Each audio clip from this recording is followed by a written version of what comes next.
ZTO, c'est chaque semaine un témoignage ou un enseignement, celui d'un témoin, d'un laïc ou d'un religieux, d'une personne qui s'est engagée avec passion à suivre le Christ, une personne qui apporte un message, qui répond à ceux qui traversent les épreuves, ceux qui souffrent, ceux qui doutent de Dieu ou du vide, ceux qui cherchent la vérité, la sagesse et l'amour, dans les religions et les sagesses. Bref, c'est chacun d'entre nous, chrétien ou athée, ou d'une autre religion, qui ignorons si souvent que l'amour absolu et divin existe, qu'il est très proche, qu'il est incarné en la personne du Christ, celui qui est à la fois Dieu et homme, celui qui est au cœur de notre cœur, qui nous connaît mieux que nous-mêmes et qui nous attend tout le temps.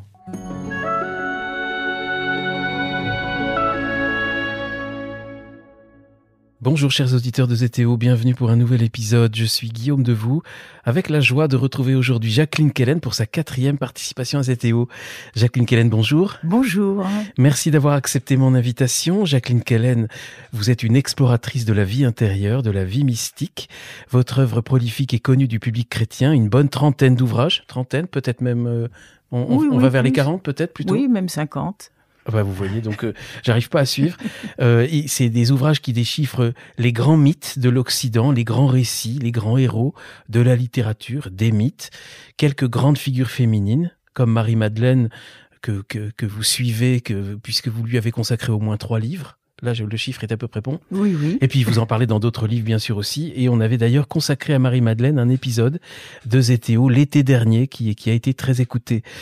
Alors avec nous, avec ZTO, Jacqueline Kellen, vous avez parlé successivement du fils prodigue, de la grandeur de l'attente, de Marie-Madeleine donc, et maintenant, vous nous parlez de la bonté, à laquelle vous consacrez votre livre le plus récent, Le temps de la bonté. Alors, pourquoi la bonté ? Pourquoi la bonté ? On entend beaucoup parler de bienveillance, de solidarité, de tolérance, enfin et ce n'est pas pour mépriser ces valeurs-là, mais la bonté est vraiment une dimension spirituelle de l'être. Et les psaumes, par exemple, ne cessent de rappeler que Dieu est bon. La bonté est une caractéristique du divin. Et je pense aussi à ce grand théologien originaire de Thuringe, donc le maître Eckhart, Johann Eckhart, au XIVe siècle, qui dit la bonté est un des vêtements sous lesquels Dieu se cache. Bon, et également, enfin, le chrétien, en principe, célèbre ou remercie Dieu ou louange Dieu en disant Dieu est bon, la caractéristique de la bonté. Le bon, le bien.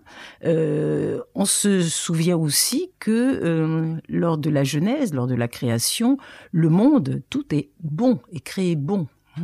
Et cette bonté, finalement, lorsque elle s'attache à un être humain, paraît gentil, mièvre, il est brave, ou elle est gentille, c'est-à-dire on peut aussi, enfin, donc une sorte d'indulgence, réhabiliter la bonté. Voilà, et surtout, et là, par exemple, au Moyen Âge, période que j'aime particulièrement, au Moyen-Âge français, quand on disait, par exemple, le bon roi René, bon veut dire brave. Donc c'est une dimension de vaillance. La bonté n'est ni mièvre, ni gentille au sens un peu passive. La bonté est une véritable énergie du cœur. C'est une surabondance, c'est une vaillance. Et je sens que c'est ce qui manque essentiellement à toute époque, mais à notre époque particulièrement. Vous savez, il y a une jolie expression aussi qui dit avoir le cœur sur la main. Je trouve ça très beau, c'est-à-dire un être bon, c'est quelqu'un qui spontanément, c'est un élan du cœur, va rendre service ou va demander qu'est-ce que je peux faire pour vous. Donc on n'a pas besoin de passer par des services sociaux, etc. C'est cette dimension en effet aussi relationnelle. Mais la bonté de l'être humain, en effet, est un reflet de la miséricorde infinie du Seigneur. Alors le premier chapitre de votre livre, Jacqueline Kellen, s'intitule justement Le temps de la bonté, c'est le titre du livre. Alors, est-ce que ça veut dire que nous sommes dans le temps de la bonté? Parce que là, en voyant ce qui se passe dans le monde, peut-être que quelque chose m'a échappé. Justement, non. J'ai pris ce titre justement pour rappeler cette dimension essentielle de la vie spirituelle et aussi de la vie divine. Mais de fait, c'est le texte, le livre de Tobie, sur lequel je réfléchis et qui m'émerveille depuis des années, que j'ai intitulé ainsi. Et pourquoi, entre autres, et on le verra lors de cette rencontre, tous les personnages de ce récit sont généreux, affectueux, pleins de sollicitude, pleins d'attention. Et les deux personnages, enfin le père et le fils, qui portent presque le même nom, Tobie et Tobie, on les différencie dans l'orthographe par facilité de lecture. Donc Tobie en français avec un T, c'est le père, et Tobie IE, le fils, Tobias en fait. Eh bien, évoque le Tov hébreu, qui veut dire le bon, le bien, celui qui est juste. Donc ce sont des êtres qui manifestent, quoi qu'il arrive, bien ça la question, quoi qu'il arrive, l'immense bonté de Dieu. Cet être bon et la bonté, je dirais aussi, c'est une caractéristique de l'homme juste. Ce sont des justes. Et de nos jours, en effet, nous avons besoin de justes. Qu'est-ce qu'un homme juste? Toute la Bible parle. Il y a toujours des justes. Ils ne sont pas très nombreux, mais c'est grâce à eux certainement que le monde justement ne sombre pas tout à fait. L'homme juste dit du juste qu'il est bon. Ça, c'est Isaïe qui profère cette sentence. Dit du juste qu'il est bon. Le juste est celui qui maintient l'alliance. C'est celui qui garde ce lien entre terre et ciel, si on peut dire, et bien sûr pour le peuple hébreu, qui est garant de l'alliance passée par Dieu au commencement. Enfin, du moins avec Noé, qui était juste et intègre, comme dit aussi la Genèse. Alors, pour préciser, le temps de la bonté, c'est pas nous sommes aujourd'hui dans le temps de la bonté, mais malgré tout, malgré l'invasion des crimes, des horreurs, des injustices, malgré ce déferlement de mauvaises nouvelles, eh bien, il s'agit de repérer, de percevoir qu'il y a, alors les chrétiens fervents ou les mystiques diront la main de Dieu.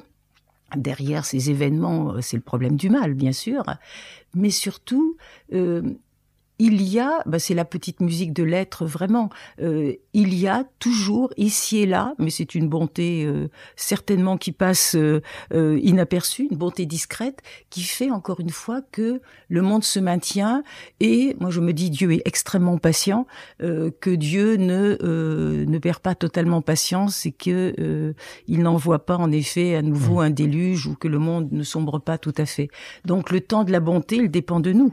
Vous savez, comme dans tout récit initiatique, le personnage principal, donc là Tobie le père, il est porteur du destin de l'humanité. Alors lui, il est plus porteur du destin de son peuple, déporté à ce moment-là à Ninive, mais chacun de nous, nous sommes responsables, un mot qu'on n'aime pas trop, chacun de nous, si tant est que notre conscience est quelque peu éveillée, nous sommes responsables de l'évolution du monde, de l'évolution, dans le meilleur des sens, de l'humanité. C'est ça la responsabilité. Donc il ne faut pas lire un récit comme celui de Tobie ou n'importe quel autre grand récit initiatique en disant c'est son problème à lui, c'est son histoire à lui. Non, ça me concerne essentiellement. Ça me concerne essentiellement. Mais vous le dites bien, la toute première phrase du livre, en fait, Jacqueline Kellen, c'est « Dans la houle du monde, certains persistent en leur droiture, en leur fidélité ». Donc vous reconnaissez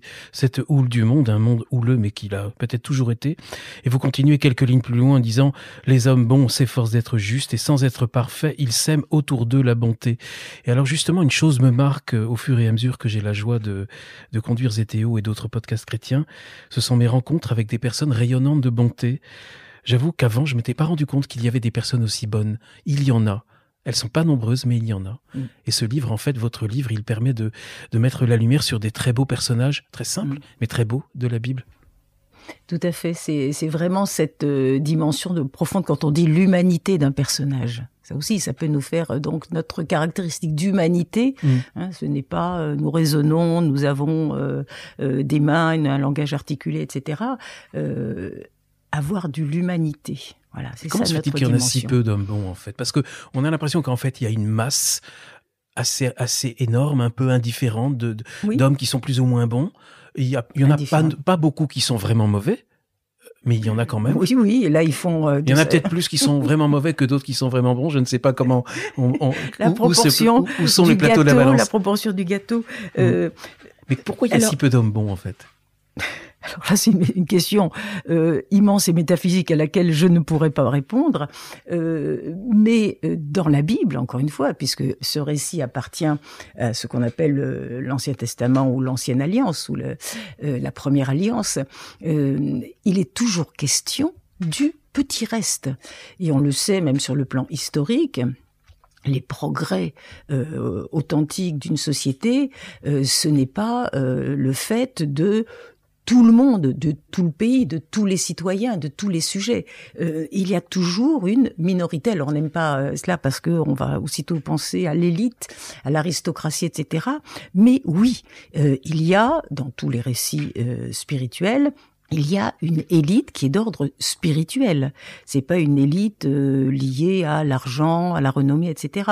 Ce sont les êtres qui délaissant ou mettant à leur juste place les biens matériels ou les honneurs de ce monde, les gratifications personnelles, ce sont ces êtres qui essayent d'apporter le plus de lumière possible et de conscience possible autour d'eux.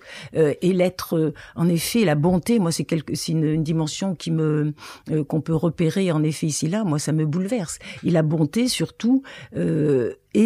Alors parce que la charité après il y a eu trop de parasitage, de connotation. Voilà, de connotation.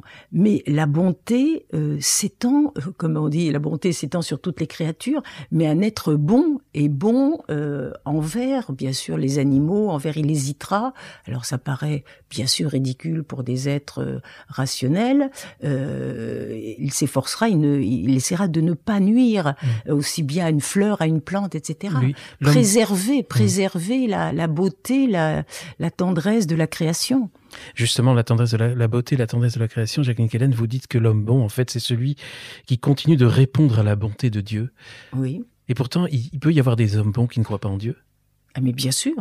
Bien sûr, oui, c'est bien sûr. Mais là, dans un récit biblique qui est maintenant chrétien, en effet, c'est toujours en résonance avec l'Éternel. Bien sûr. Alors justement, on fait référence depuis le début de l'émission au livre qui est justement le fil rouge de ce livre, Le temps de la bonté, que vous avez écrit, Jacqueline Kellen.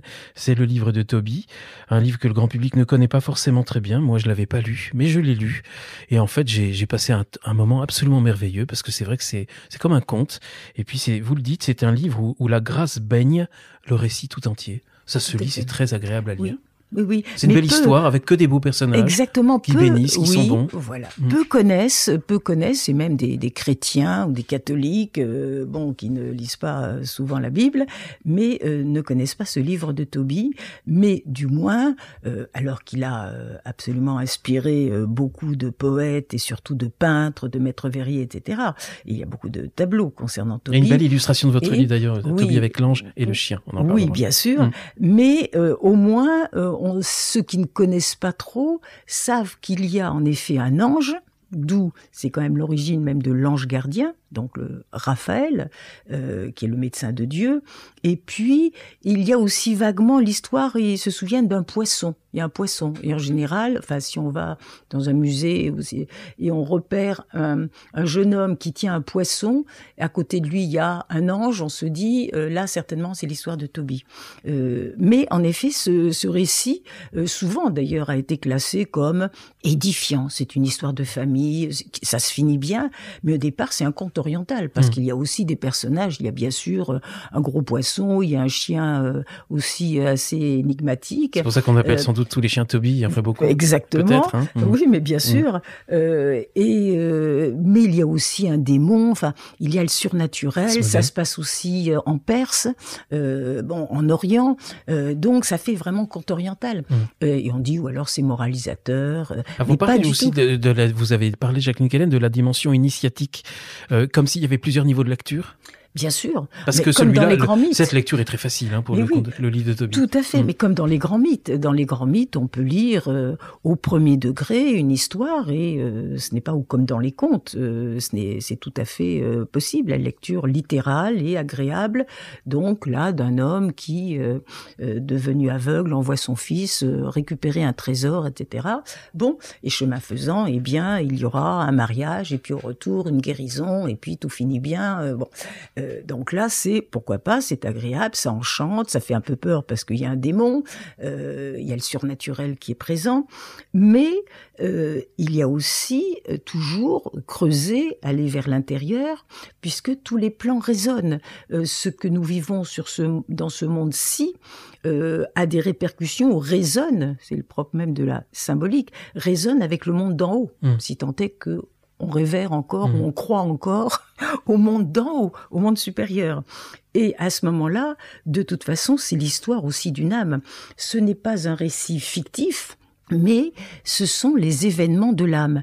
Tout ce récit parle de la régénération spirituelle et aussi de osons le terme, la transfiguration du monde.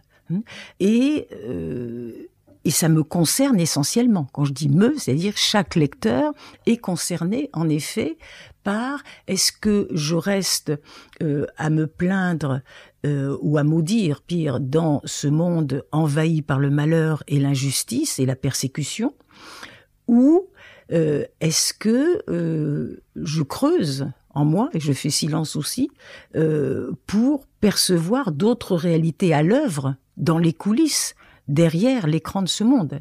Est-ce qu'il n'y a pas une lumière cachée, le Dieu caché aussi dont on parle.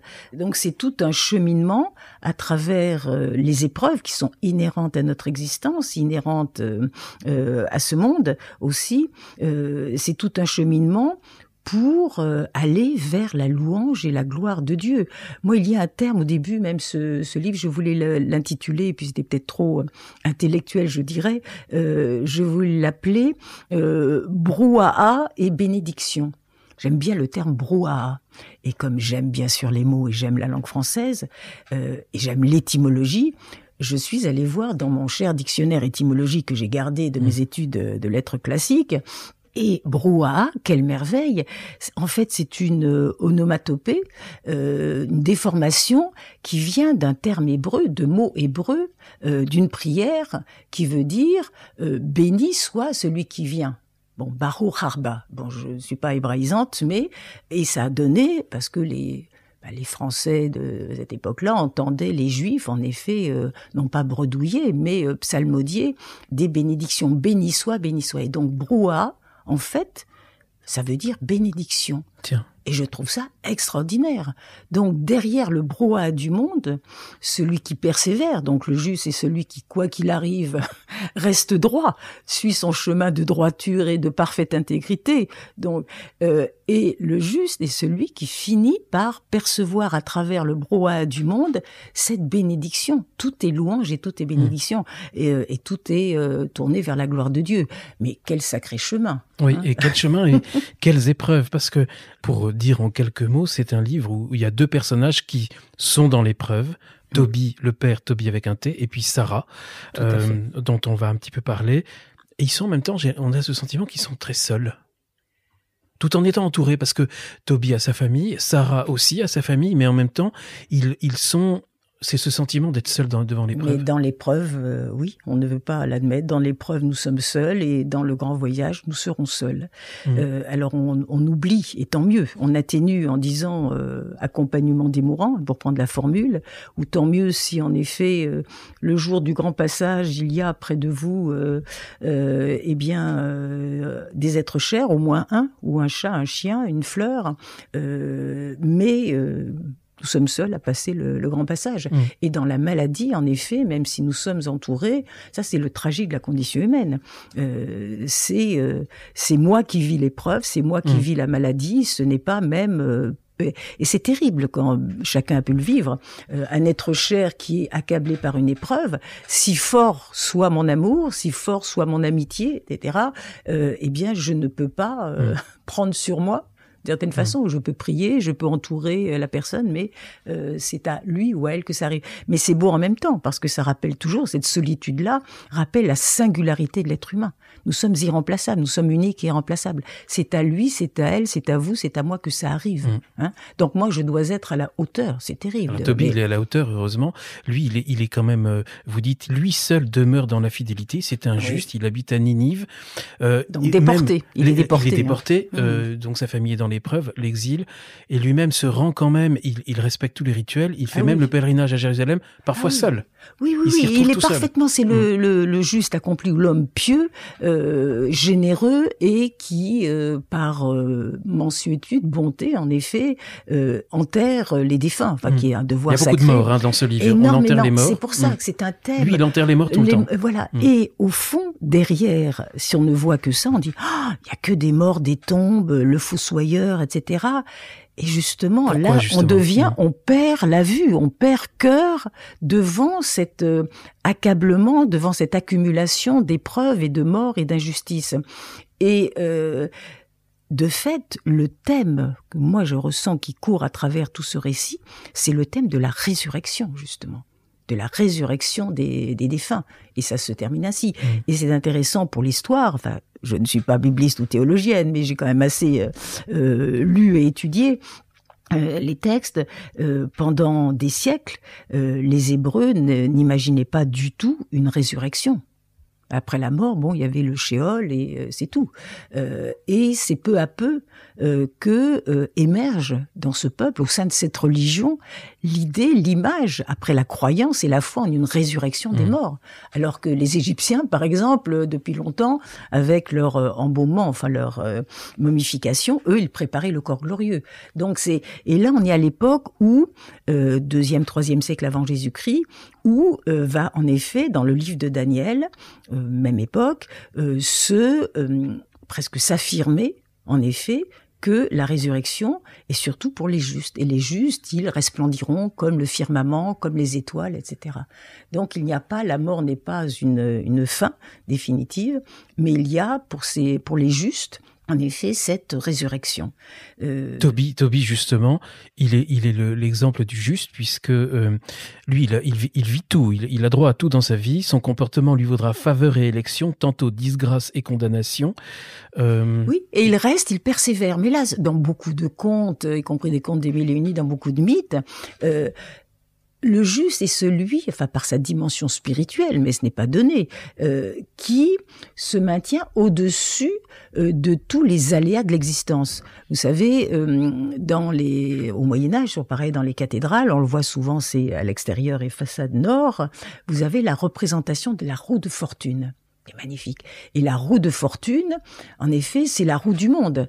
Et tantôt vous êtes en haut de la roue, dont vous avez les honneurs, la joie, l'amour, etc. Et puis le lendemain, hop, disgrâce, et où vous perdez tout, il faut repartir, etc. Mais la roue de fortune concerne en chacun la dimension physique ou psychique. Hein. La dimension spirituelle rompt la roue de fortune, ou du moins se tient au-delà de la roue de fortune. L'esprit est au-delà des fluctuations de l'existence. C'est ça, à chaque fois, qui est, sinon mentionné, du moins suggéré.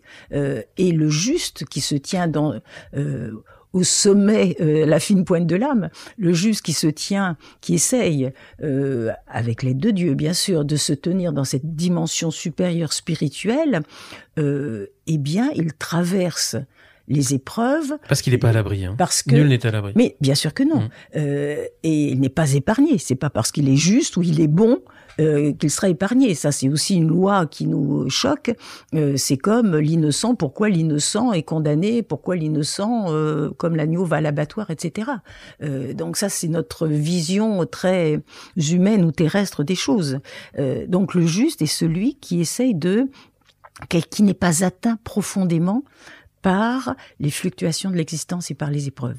Mais Tobie, le père, quand même, qui n'a rien à se reprocher, on pourrait dire, qui donne beaucoup de choses, qui fait l'aumône, qui est généreux, qui après finit par être critiqué ou moqué parce qu'il a l'air, on le prend pour le fossoyeur, comme si c'était une joie pour lui d'enterrer ses frères juifs.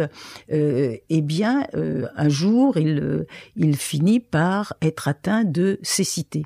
Il perd la vue, et là on fait appel à des médecins terrestres, et là bien sûr, clin d'œil si je puis dire, les médecins ne peuvent rien pour lui. Ça veut dire que sa maladie, son épreuve est d'une autre dimension, d'une autre nature, et même sa cécité s'aggrave. Et ça, c'est un thème très profond, parce que quand on dit... on ne peut plus voir, enfin, on en a trop vu. Vous savez, il y a des expressions. C'est ce que vous dites dans le livre. Voilà. Oui. On en a trop vu, et à un moment. Vous dites même il se noie dans le chagrin. Oui, voilà. Avoir ça, c'est aussi le David dans les psaumes qui dit mes yeux sont noyés de chagrin, etc. Et il est envahi par ce mal qui, il faut bien le dire, est prépondérant dans ce monde. Actuellement, ou du temps de Tobie. Le monde terrestre, on oublie, la vie peut être belle ou douce parfois, mais ce monde-ci est le monde de la confusion, du clair-obscur, du mensonge, etc. Ce monde n'est pas parfait et... Il lui est tellement accablé qu'en fait, il ne peut plus le voir. Voilà, il ne peut plus le voir, mais surtout, enfin, c'est pas un refus du monde, mais il ne comprend plus rien, en effet, mais surtout... il ne voit plus, il ne ressent plus, c'est un homme éminemment pieux, il ne ressent plus la providence en ce monde. Parce qu'en plus, il habite Ninive, et Ninive est le lieu de toutes les adorations, mais surtout pas du Dieu d'Israël. Bien sûr. Donc lui, il s'est maintenu dans sa foi, alors que beaucoup de ses frères juifs ont abandonné l'alliance, donc, et lui se maintient. Pourquoi? Alors là, c'est une question qui se pose, en effet, à chacun d'aujourd'hui. Pourquoi la personne bonne ou la personne juste, eh bien, elle est accablée de maux, de maladies, d'épreuves, etc. Bon, eh bien, parce que c'est son rôle, on va dire. Alors, c'est pas une histoire de bouc émissaire, c'est que c'est cette personne verticalisée qui, quoi qu'il arrive, se maintient au-dessus des fluctuations du monde. Donc c'est héroïque, mais à chaque fois, moi j'aime à le rappeler, la dimension, la vie spirituelle est absolument héroïque. C'est pas un doux chemin tranquille, c'est héroïque. Et Tobie, lorsqu'il est à ce point accablé, parce qu'à ce moment-là, la cécité, c'est aussi une dépendance. Et c'est sa femme qui doit subvenir. Et à ce moment-là, c'est très humain aussi. Il lance une prière vers le Seigneur qu'il n'a jamais renié ni abandonné, et il lui demande de quitter ce monde. Il lui dit « Je n'en peux plus, je veux partir ». Et de même, la jeune Sarah, là on est du côté de la Médie, donc en Perse. Elle va vivre au même moment. Voilà, au même moment, donc c'est un récit magnifiquement construit. Au même moment, elle, pour d'autres raisons, c'est une jeune fille qui, bien sûr, comme beaucoup de jeunes filles, souhaite se marier. Et puis en plus, dans la société de son temps, le père sans doute a dû choisir le bon époux, le bon prétendant. Et symboliquement, on dit qu'il y en a eu 7. Eh bien, comme par hasard, les 7 fiancés, ils ont tous péri avant même la nuit de noces.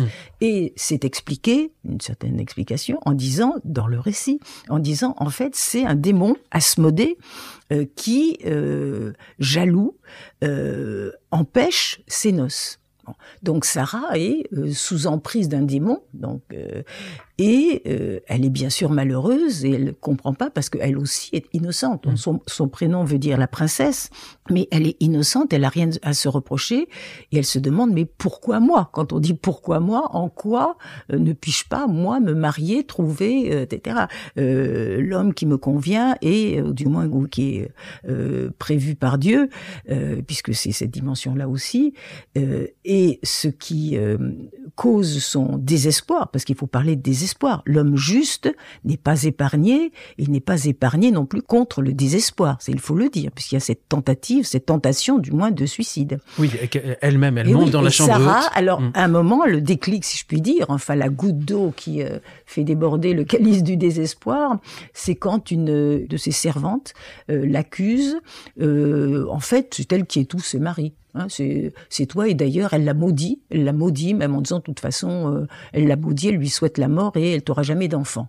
Et là, très dignement, Sarah ne réplique pas à la servante, elle monte dans la chambre haute et là on imagine qu'elle tend les bras vers Jérusalem, vers la ville sainte et prie et s'adresse à Dieu.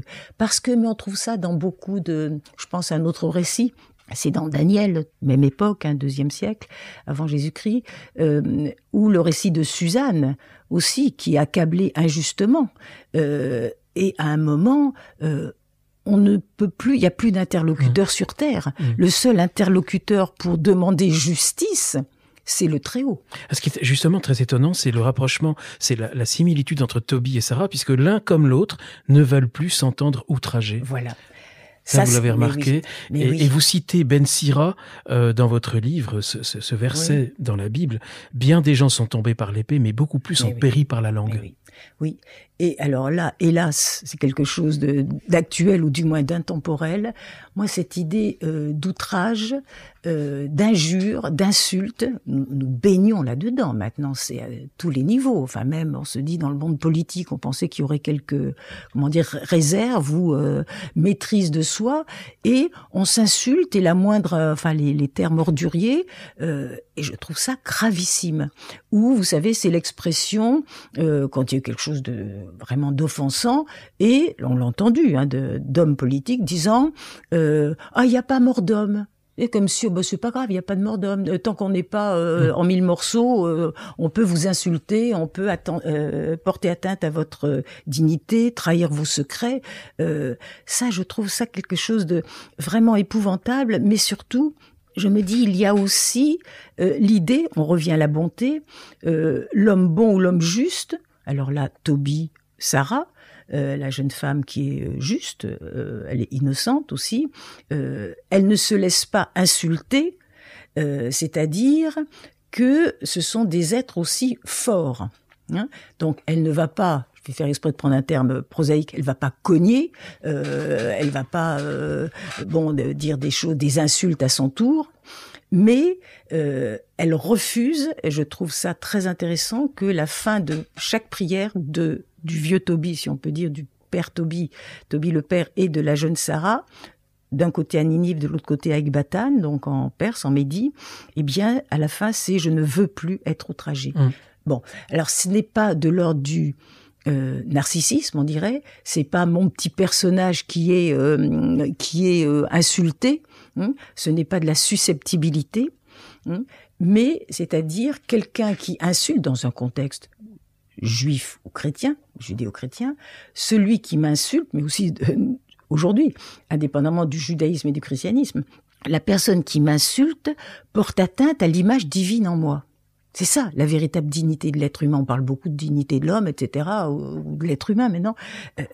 Sur quoi repose la dignité? In fine, c'est parce que j'ai une dimension spirituelle, et ceci doit être absolument respecté, et c'est sacré, c'est ça. C'est pas parce que, encore une fois, je parle le langage articulé, j'ai des mains, etc., par rapport aux animaux. C'est intéressant d'ailleurs parce que pendant très longtemps, toujours au Moyen-Âge, les théologiens, de nos jours, on compare toujours l'homme et l'animal.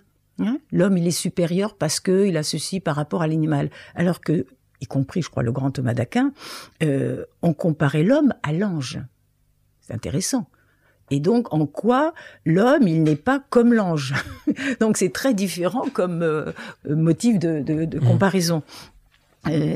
Donc, outrager, insulter quelqu'un, c'est en effet porter atteinte à sa dimension supérieure. C'est pas simplement un être charnel, un citoyen, etc. C'est vraiment, on porte atteinte à son âme. Et ça, c'est absolument inadmissible. Alors Jacqueline Kellen, j'aimerais revenir, si vous voulez bien, à cette cécité de Toby le père. Elle a une véritable dimension spirituelle. Elle est faite, en fait, pour qu'il soit amené, vous l'écrivez, à ce qu'il ait une confiance aveugle en Dieu. Oui, l'expression, j'ai bien aimé c'est ce toujours rapprochement. Mais oui, mais c'est... c'est tellement, mais c'est bouleversant, parce que qu'est-ce qui... mais c'est l'expérience de toute... de la perte, le détachement. Qu'est-ce que vous avez au fond? Bon, qu'est-ce que vous possédez au fond? C'est à ça aussi que nous amènent tous ces grands récits, qu'ils soient bibliques ou ce soit des récits initiatiques de telle et telle époque. Qui suis-je? Quelle est ma dimension aussi? Quelle est la mesure de l'être humain? Mais qu'est-ce que je possède en réalité? Même le souffle de vie, ce n'est pas moi qui me le suis donné. Et là, qu'est-ce qui reste? Sinon, ce qui est beau chez Toby, c'est que malgré donc puisqu'il est dépendant, il ne peut pas beaucoup non plus circuler, il ne pourra plus enterrer non plus ses frères juifs qui sont encore persécutés. Et qu'est-ce qui lui reste sinon de parler à Dieu, de continuer ce dialogue avec l'Éternel? Et on se dit, c'est extraordinaire. C'est la voie ça. de l'intériorité. Oui, la voie de l'intériorité. Et c'est pourquoi, lorsqu'il recouvrera la vue, ce n'est pas, il va retrouver la vision ordinaire, etc. des choses. Sa vision sera transfigurée. Et c'est pour ça qu'il pourra bénéficier de la vision de la Jérusalem céleste. Ses yeux nouveaux, voient, quoi qu'il arrive, voit que la lumière divine ruisselle sur le monde. Donc c'est vraiment un parcours de transfiguration. Il faut oser le terme, c'est un parcours de transfiguration. Alors on a parlé des animaux tout à l'heure, Jacqueline Kellen. Il y a des animaux dans ce livre de Toby. Heureusement. Il y a des oiseaux. Moi j'aime bien les oiseaux en ce moment. Oui. Et vous dites, la cécité, elle est causée par les oiseaux du ciel. Oui. C'est le message des oiseaux. Les oiseaux ont un rôle? C'est étonnant. Oui, dans la mesure, en fait, Ici, a priori, c'est pas un rôle très gracieux. Non, mais tout concourt, tout est signe. Je pense que pour une conscience éveillée, tout concourt et tout est signe. Et tout importe. Tout a sa place, tout a son rôle, que ce soit le caillou, le poisson, l'oiseau, etc. Et on ne voit qu'après, on ne sait qu'après. Souvent, dans l'épreuve, on ne se rend pas compte. Mais après, il fallait que cela arrive pour que. Mais c'est bien après qu'on le sent. Bon, les oiseaux, comme toutes les créatures ailées, c'est pour ça qu'on a on a pourvu d'ailes les anges.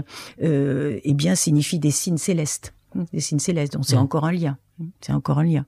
Mais il y a ces oiseaux, en effet, qui, par leur fiente, causent la cécité de Toby, qui sans doute il faisait chaud, il était triste, il allait dans la cour de sa maison et sans doute il cherchait un signe dans le ciel, vers le haut, il devait avoir les yeux grands ouverts et en effet, eh bien c'est l'obscurité qui s'est proposée à lui pour justement qu'il voit derrière les apparences. C'est toujours ça, voir derrière les apparences, aller plus profond. Il y a le chien aussi. Alors le chien, c'est touchant parce que on dit le jeune Toby qui part pour recouvrer le dépôt d'argent. Oui, parce que ça, on a fait un raccourci. Mais de toute façon, les lecteurs vont lire le livre de Toby. Sûr, ceux qui ne le connaissent pas, mais effectivement, Toby se tourne vers le Seigneur dans sa cécité, et à ce moment-là, il se souvient. Bien après, quand même. Bien après. Voilà. Il se souvient que du temps de sa splendeur, il avait mis de côté une énorme somme d'argent, à peu près 500 kilos d'argent, si je me souviens bien, oui. Et il dit à son fils d'aller récupérer cette somme. Bien sûr, c'est symbolique, c'est pas des espèces sonnantes et trébuchantes. Ça signifie, comme dans beaucoup de contes, c'est la richesse spirituelle acquise pendant des années. Bon, donc il s'agit de transmettre, de transmettre la parole de Dieu et la connaissance spirituelle. Et le jeune Tobie va partir, il obéit à son père, c'est un jeune homme très obéissant, il part, il rencontre, lorsqu'il sort, c'est quelqu'un qui se propose comme guide, on en parlera, et il va partir avec le guide sur les chemins de la Perse pour récupérer ce dépôt laissé là-bas. Parce que lui-même, il sait pas du tout comment y aller, où c'est. Non, donc c'est la première chose qu'il dit à son père, c'est mais comment vais-je y aller ? Je veux bien que... Et donc il se met à la recherche et immédiatement... Là, c'est une loi spirituelle. Quand je sors de la maison, je m'aventure, je pars en quête. À ce moment-là, il y a un homme assis. Il y a, même, oh non, je pense qu'il est debout. Je croyais qu'il est, d'accord. Il doit être en marche. Oh non, les anges, ils ne s'assiedent pas beaucoup. Je pense qu'ils n'ont pas beaucoup de repos, les anges. Oui, mais parce qu'il a pris toutes les apparences humaines. Hein. Voilà. Et il y a un guide qui se présente à lui. Bon. Et qui dit, en effet, qu'il s'appelle Azarias. Bien sûr, c'est un nom d'emprunt. Ça veut dire quand même Dieu aide, l'aide de Dieu, le secours de Dieu, et qu'il est qu'il a des ascendances juives, etc., et qu'il connaît parfaitement les chemins de Perse. Oui. L'homme idéal, si on peut dire, et de fait, c'est Raphaël, l'ange de Dieu, enfin Dieu guéri, qui a été envoyé par le Tout-Puissant pour à la fois guérir Tobie de sa cécité et faire que Sarah, en effet, soit libérée de ce démon qui l'empêche d'avoir une vie. Vous disiez tout à l'heure que c'est de là que remonte l'ange gardien de cette histoire ? Tout à fait. Tout à fait. Pour le christianisme, il y a deux grandes choses, un peu pas simples mais importantes. Il y a cet ange gardien, puisque Raphaël, sous vêture humaine, Azarias, va conduire, guider, conseiller. Dieu guéri, ça veut dire Raphaël. Ça veut dire Dieu guéri, oui. Eh bien, il va aider ce jeune Tobie, et il est devenu, en effet, au IVe siècle, les chrétiens ont pris cette figure comme pour représenter l'ange gardien qu'on invoque ou qu'on oublie, hélas souvent, mais c'est vraiment de l'ordre de la foi chrétienne, l'ange gardien. Il y a aussi autre chose qui est alors capitale, au-delà de tout du christianisme, indépendamment du christianisme, c'est dans le testament que donne le père Tobie à son fils avant qu'il ne parte, parce qu'il ne sait pas si le fils, il le verra revenir, il est déjà âgé, et puis il se sent quand même très affligé, et il lui donne ce qui est devenu la règle d'or, ne fais pas à autrui ce que tu ne voudrais pas qu'on te fasse. Et ça, c'est devenu la règle morale pour tout un chacun, si tant est qu'elle soit en effet respectée encore de nos jours. Mais c'est la règle morale humaine universelle. Ne fais pas à autrui. Voilà. Alors le Christ la formulera différemment en disant aimer son prochain et aimer celui même qui vous fait du mal. Mais là déjà, c'est pas mal de dire ne fais pas de mal, ne fais pas ce que tu n'aimerais pas qu'on te fasse. Pour revenir à l'ange, Jacqueline Kellen, c'est parce que là, il a vraiment une figure très centrale dans ce récit. Mais bien sûr. C'est pas lui qui vient frapper à la porte de Tobie, c'est Tobie qui vient en devant de lui. Et vous avez cette très très belle expression. L'ange, en fait, il est toujours déjà là. Oui. Oui, je pense. Enfin, et pour nous tous, il est toujours déjà là. Ben oui, je vois là des froissements d'ailes derrière vous. Ange. Mais non, vous n'êtes pas un ange. Mais c'est-à-dire, enfin, qu'est-ce que ça veut dire ? Alors c'est même drôle d'expression de dire avoir la foi. Mais témoigner de sa foi, c'est témoigner en effet de l'univers supérieur, des réalités éternelles et donc des entités surnaturelles bonnes comme les anges. Bien sûr, si nous ne sommes pas accompagnés ou entourés d'anges, au moins Qui sont les anges pour vous, Jacqueline Kellen ?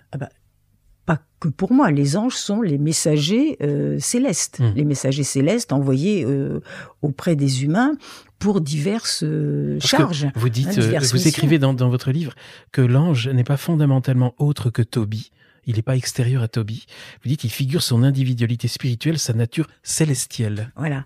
Oui. Alors là, on s'aventure plus vers l'ésotérisme ou du moins vers la pensée. Parce qu'il peut y avoir un ésotérisme chrétien. Pardon pour la parenthèse, mais oui. On en parlait juste avant l'émission. Oui, bien sûr. Ça, c'est le terme qui fait peur parce que comme si l'ésotérisme c'était des choses, l'occultisme, table tournante, magie noire ou je ne sais quoi. L'ésotérisme, c'est l'intériorité. Et en effet, c'est la connaissance spirituelle, la connaissance intérieure.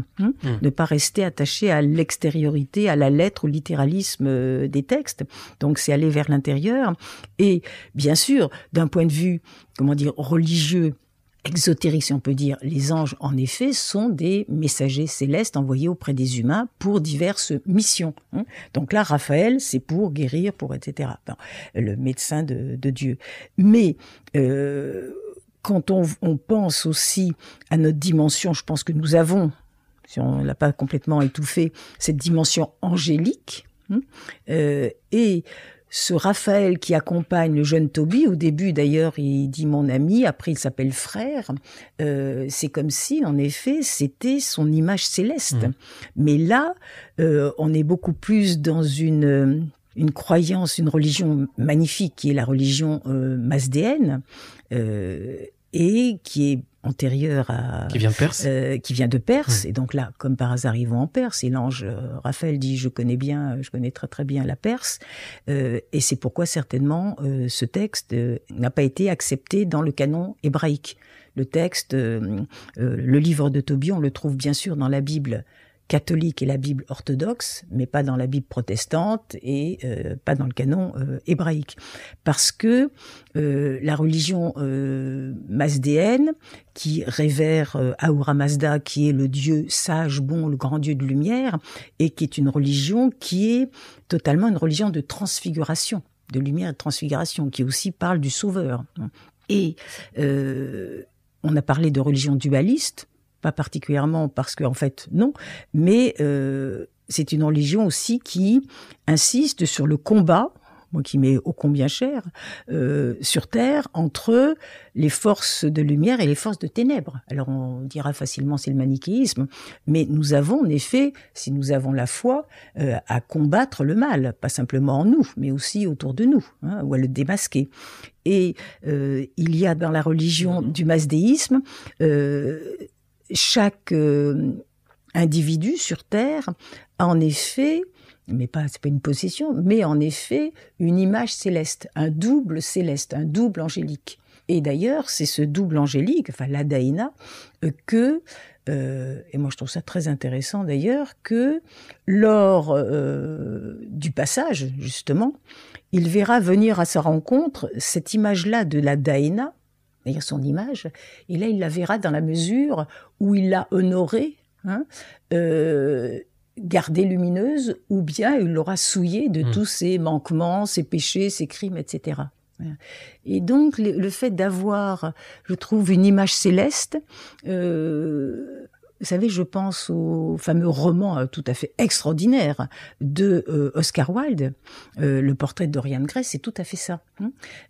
Et cette sensation d'avoir... Ah oui, vraiment, moi je l'ai relu il n'y a pas très longtemps, oui. C'est tout à fait...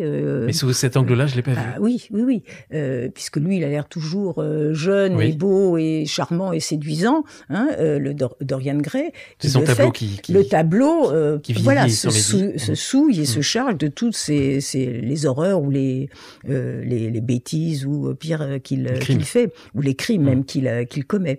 Donc il y a cette référence-là. C'est pour ça qu'à un moment, je me disais, en effet, Raphaël, il y a plein de possibilités, mais Raphaël qui se déguise déjà sous forme humaine, est aussi un peu le double céleste. Et quand, de fait, l'ange est celui qui relie le visible à l'invisible. Tobie et l'ange, c'est ce couple merveilleux où l'humain et le céleste sont réunis. Je sais que les auditeurs de ZTO aiment beaucoup qu'on parle des anges et je suis sûr qu'ils vont être très attachés à ce passage. Je recevais Marguerite Cardos il y a près de 2 ans maintenant qui parle des dialogues avec l'ange. Ah oui, depuis longtemps. Et elle, oui, depuis longtemps et on la salue, Marguerite. Et puis d'autres ont parlé des anges, je pense à Annick de Souzenel, à Frédéric Lemarchand par exemple. Pour certains, par exemple, c'est ce que dit Marguerite, l'ange, il est en nous. Il n'y a pas de distinction, en fait. C'est pour ça que je fais exprès de vous poser ces questions-là. Oui, mais ce qui est... Alors, le risque, et je n'ai pas entendu, je connais Marguerite depuis longtemps et je sais ce qu'elle dit. Elle connaît très très bien les dialogues avec l'ange, bien sûr. Mais le risque, lorsqu'on entend, par exemple, Dieu est en moi, ou l'ange est en moi. Je parlais de attention, l'ange. Oui, non, mais je fais exprès de dire quand on entend Dieu est en moi ou l'ange est en moi, le risque en effet, c'est de dire il est à moi, je le possède.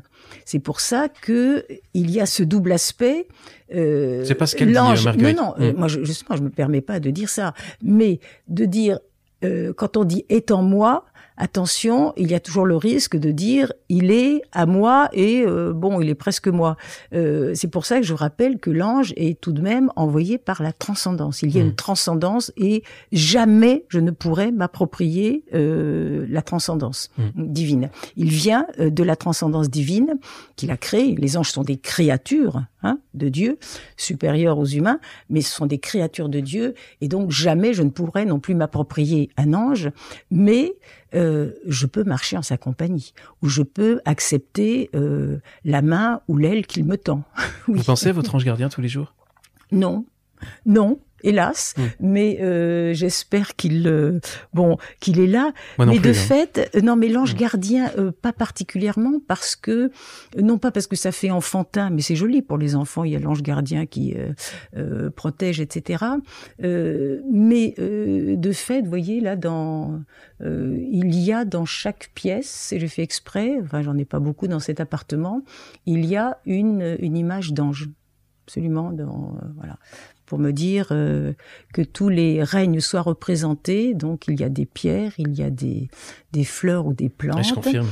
Il y a la représentation du règne animal avec Iris, la chatoude, et puis il y a bien sûr les humains comme vous et moi, et puis il y a des anges.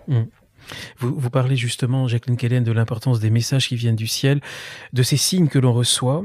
Vous posez cette question, le lecteur du livre de Tobie comme de votre livre, est-ce qu'il accorde assez sa confiance aux signes de Dieu, aux présences invisibles ?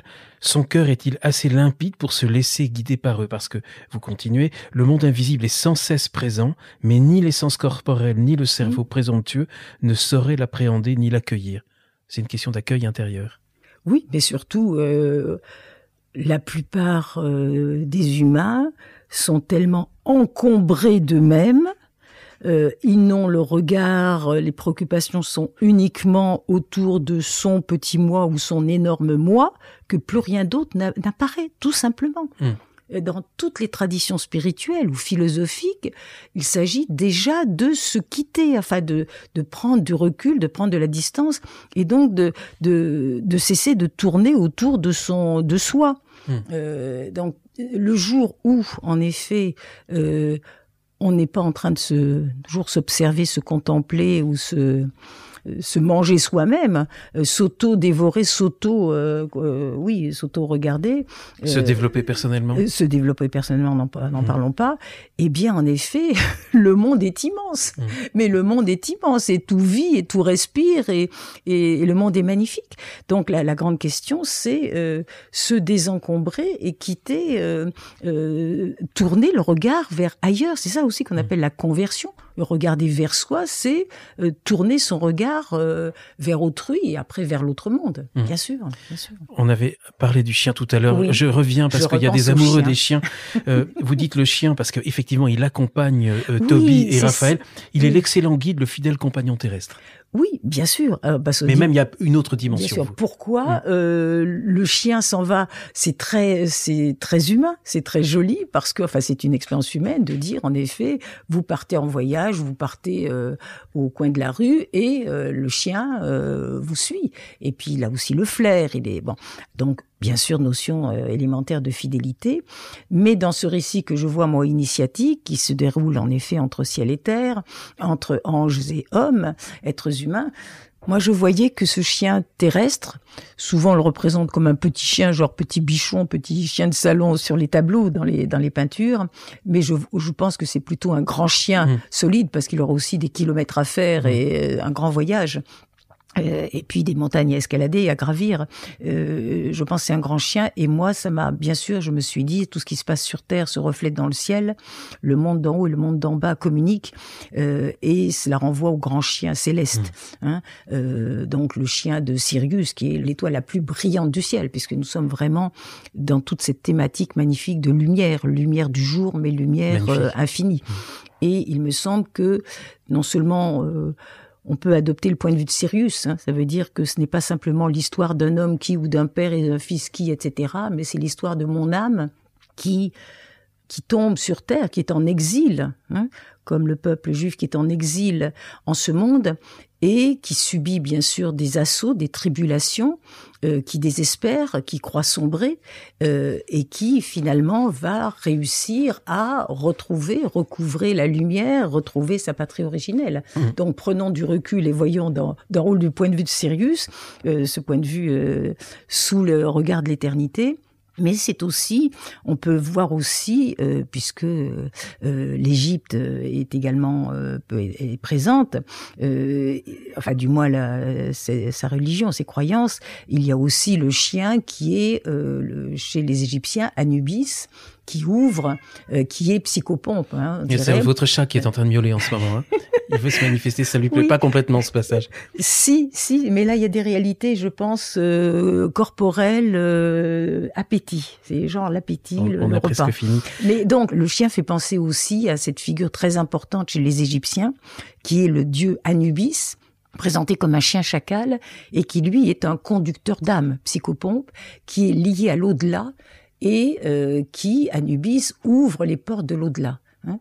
Et comme je le disais, il me semble que vraiment, bien sûr, c'est les grands thèmes du mal et de la mort, mais pourquoi ce récit est si touchant, exaltant aussi, c'est parce que il y a cette foi qui s'affirme de plus en plus, cette ouverture qui s'affirme de plus en plus vers cette lumière de la résurrection.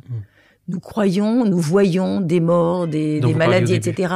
Mais il y a cette lumière infinie vers laquelle nous sommes guidés ou vers laquelle certains anges nous conduisent. Ce n'est pas la trompette du jugement dernier, c'est le miaulement du chat. Jacqueline Quelen, tandis que le chat continue de faire des tours de la table, mais c'est pas la première fois qu'il se manifeste dans nos émissions, donc c'est bon signe à mon avis. En ce moment, il y a des très fortes tensions entre Israël et l'Iran. Et j'apprends dans ce livre, dans le livre de Tobie et dans votre livre, qu'il y a en fait des liens très forts entre le peuple d'Israël et les Mèdes, les Perses. Oui, enfin, historiquement. Ça m'a frappé Oui, les Mèdes ont beaucoup protégé les Juifs. C'est pourquoi la famille de Sarah, donc qui se trouve à Ecbatane, en effet, est apparentée aux Juifs déportés à... Faudrait peut-être qu'ils s'en rappellent aujourd'hui, ces peuples-là. Oui, ils se sont aimés. Mais bien sûr, et quand on pense en effet que l'Irak, c'est le pays où se trouvait en fait l'Éden, entre le Tigre et l'Euphrate. Bien sûr. Bien sûr, ce serait intéressant de se dire qu'il y eut autrefois, en un temps, au temps de la bonté, en effet, un lieu où on pouvait vivre ensemble. Non, mais le temps de la bonté, il est toujours présent. Il est au présent d'ailleurs dans votre livre aussi, Jacqueline Quelen. Non, mais qu'il y eut aussi c'est ce désir de conciliation. Moi, et je pense aussi, ce qui est tellement beau dans ce livre, c'est toujours ce sens de la bénédiction, de la bienvenue. Voyez, et je me disais, mais chaque jour, on ne s'en rend plus compte parce qu'on ne prend plus l'attention ou l'intention, mais dire bon courage à quelqu'un, bonne journée, bon voyage, enfin tous ces termes de bonté que l'on répand, cette bénédiction sur autrui, ou même maintenant on lance salut, mais si on savait ce que ça veut dire, que le salut soit sur toi, encore une fois, prenons les choses au sérieux. Et là, cette bénédiction, alors là, au coup, bienveillance au sens de bénévolence, comme on dit en théologie, c'est aux antipodes de la malveillance et de la malfaisance. Et chacun de nous alimentons, en effet, par nos petites malédictions, nos grosses injures ou nos outrages divers, nous alimentons ce royaume du mal qui grossit de plus en plus. La guerre, on le sait, est en nous déjà. Jacqueline Quelen, on a peu parlé dans cette rencontre de Tobie le fils. On n'a plus beaucoup de temps malheureusement. Tobie, je trouve que les choses sont un peu faciles pour lui. En fait, il a pas grand-chose à faire. Son père lui dit tiens, il y a une fortune qui t'attend. Il suffit que tu y ailles. Ensuite, il tombe sur l'ange tout de suite, sans vraiment l'avoir cherché longtemps, puisque c'est presque immédiat. Ensuite, c'est l'ange qui lui fait rencontrer Sarah. On savait même pas que Tobie était en quête de l'amour. Et ils sont à peine partis que l'ange lui dit tiens, on va rencontrer Sarah, tu vas l'épouser. Et même Tobie aime Sarah avant de la rencontrer. Oui, alors ça c'est magnifique. Il a de la chance, Tobie. Ce Tobie-là, plus que son père. Vous trouvez pas ? Oui, moi, non, c'est ma lecture. Ah oui, mais c'est intéressant, puisque, encore une fois, chacun apporte de son J'étais un sa peu jaloux, sensibilité. là, honnêtement. Non, mais Tobie, en effet, il fait confiance, enfin, il obéit à son père, c'est quand même pas rien comme voyage.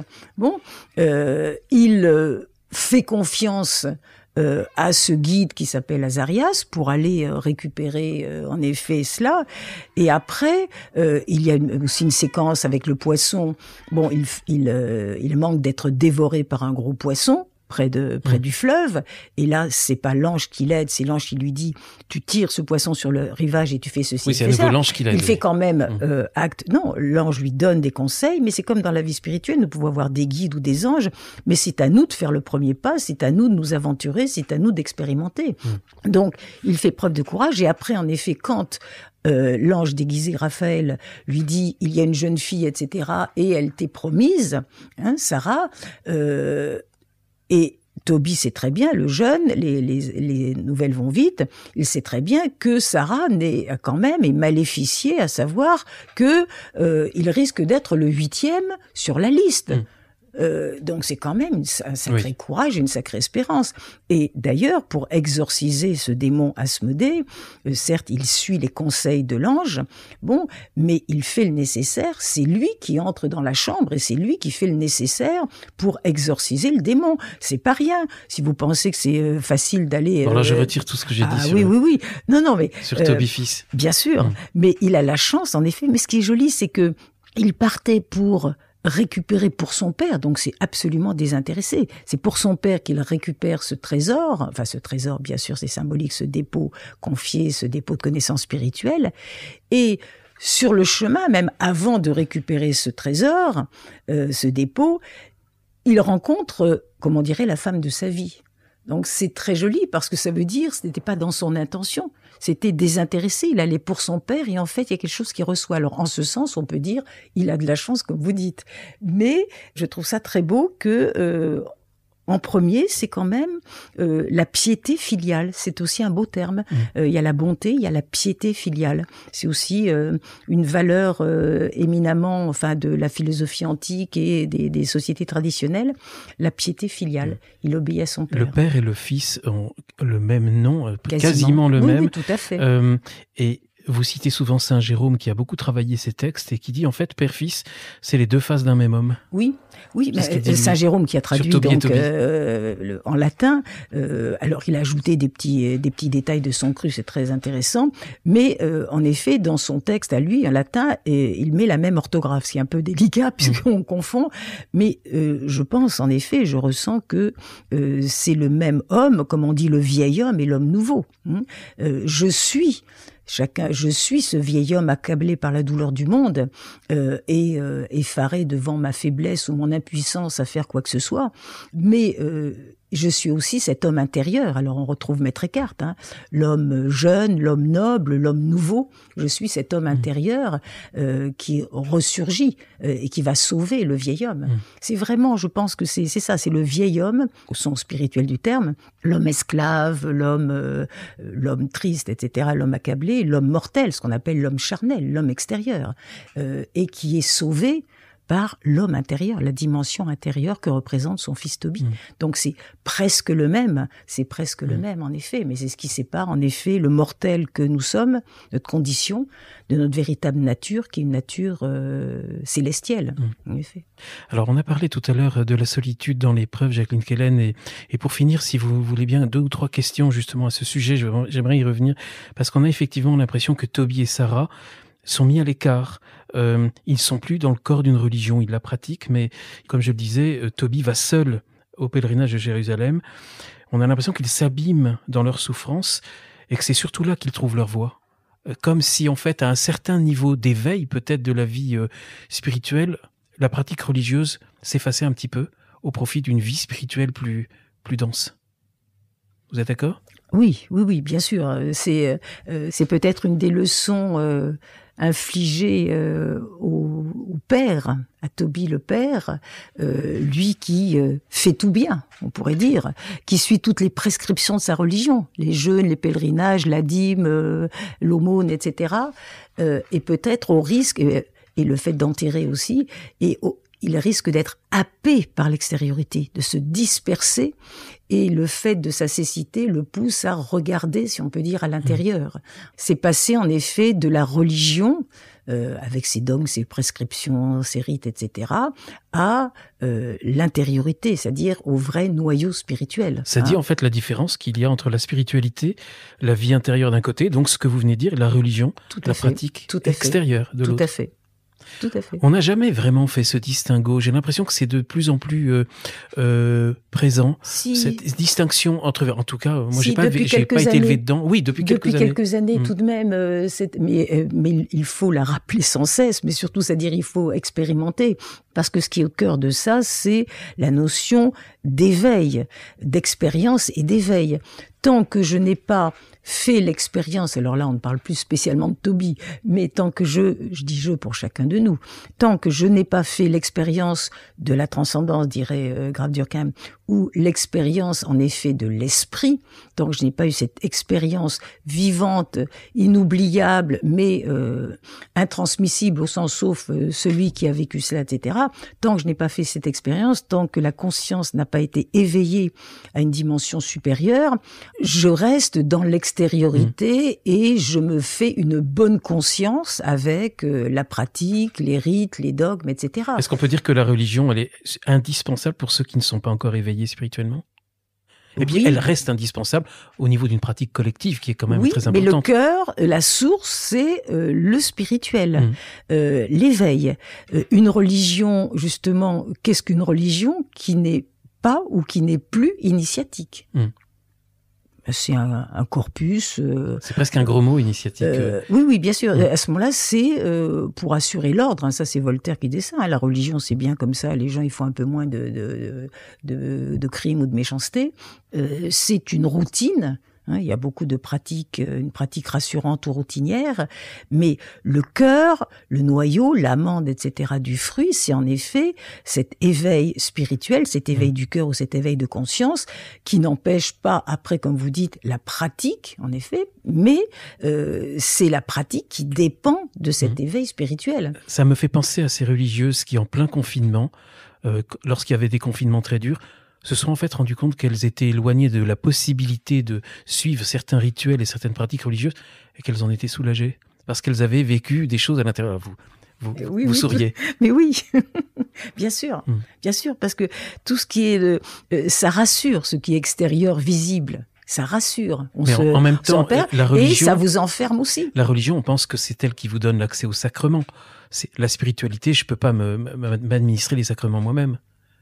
Non, la question, c'est en effet de faire cette distinction entre spiritualité et religion. En effet, une religion qui est dépourvue de spiritualité au sens de dimension initiatique, d'éveil de conscience et d'expérience spirituelle profonde, c'est-à-dire expérience de l'esprit, cette religion-là est une religion qui s'assèche, morte, quasiment morte. Enfin, c'est une idéologie, c'est je ne sais pas, pas aucun intérêt, mais c'est quelque chose qui n'a plus de vie véritable. Je vous dis ça justement, je vous pose ces questions, Jacqueline Kellen, parce que en fait, je me rends compte que je rencontre de plus en plus, notamment des invités de ZTO, des personnes édifiantes, mais qui se disent souvent éloignées de la religion ou de la pratique religieuse, et pourtant je sens bien une vie spirituelle ou une vie humaine rayonnante. Ce qu'il faut préciser, c'est, parce que le risque, c'est, est-ce que la spiritualité pure, la vie spirituelle peut exister, se vivre en dehors d'une religion quelconque. Et là, et indépendamment je parle pas là de la pratique, et c'est là qu'il y a le risque de toutes les démarches New Age. Moi, ce qui me paraît authentique et sérieux, c'est d'être toujours relié, rattaché à une grande tradition. Alors, la grande tradition, ça peut être en effet judaïsme, christianisme, islam, bouddhisme, etc.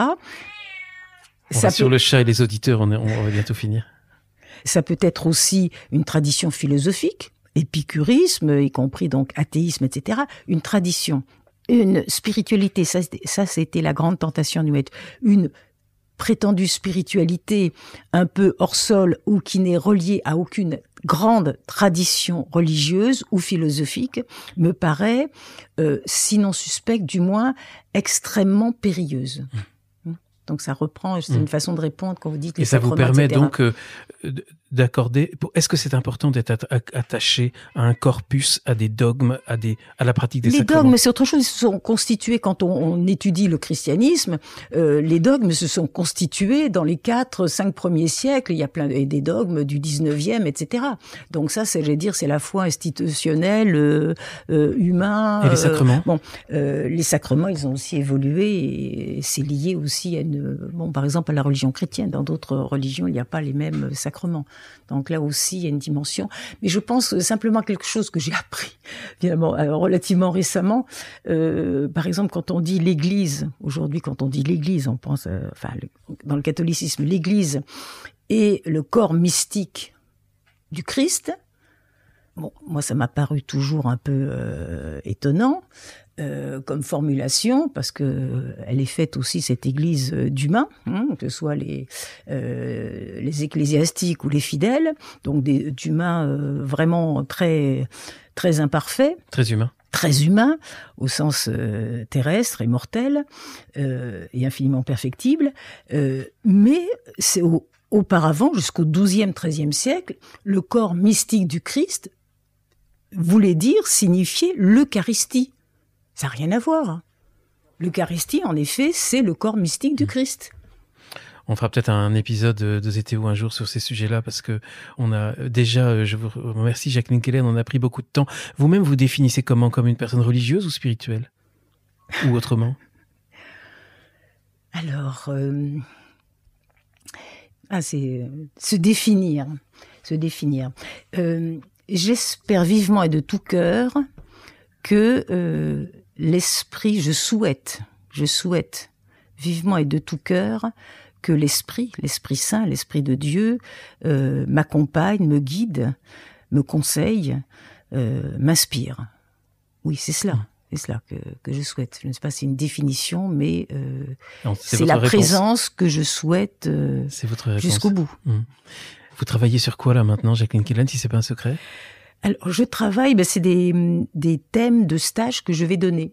D'accord. Donc l'un, ce sont dans 2 monastères, 2 lieux orthodoxes. L'un dans le Var où ce sera la formulation, c'est se souvenir de l'inoubliable, autant dire se souvenir de Dieu, raviver la mémoire de l'Éternel. Ce qui paraît mémoire bien défaillante de nos jours, raviver la mémoire de l'Éternel. Et à Béthanie, dans l'Est, c'est un thème qui a été bien un peu trop abordé ces derniers temps, mais sur un plan thérapeutique ou psychologique. Donc c'est pas ma compétence et c'est pas mon désir. C'est le thème de la consolation. Source de la consolation. Et là, le grand consolateur, c'est en effet l'Esprit Saint. Il n'y a pas d'autre consolation véritable, définitive, que cette consolation dont parle, que propose, que prodigue le Saint-Esprit. Un prochain livre aussi? Ah, ça on verra, j'ai des idées, mais je n'en parle pas. Tant que ce n'est pas définitif, tant que ce n'est pas terminé, je n'en parle pas. Alors, Jacqueline Keller, dans votre livre, vous dites que du livre de Tobie, chaque lecteur sort heureux. Tous les personnages de l'histoire sont bons et bénissants, nobles, sincères et généreux. Moi, je tiens à dire aussi que Le Temps de la Bonté, votre livre aussi, c'est un livre dont chaque lecteur ressortira heureux. Donc, je ne peux que le recommander, ainsi qu'évidemment la lecture du livre de Tobie. Je tiens à vous remercier, Jacqueline, pour ce nouvel échange. Et merci. J'espère à bientôt pour un prochain épisode. Merci. Au revoir, chers auditeurs. À bientôt pour un prochain épisode.